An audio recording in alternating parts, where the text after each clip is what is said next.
The following exercise is for the front of your thigh, called your quadriceps muscle.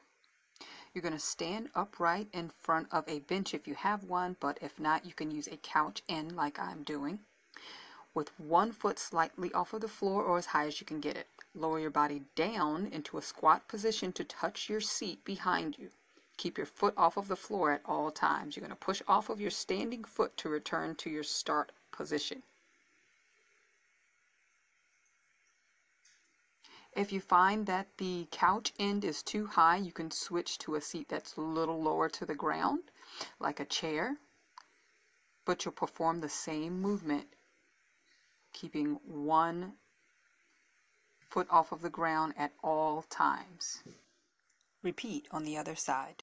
Thanks so much for watching. Please like, share, and subscribe for more exercises.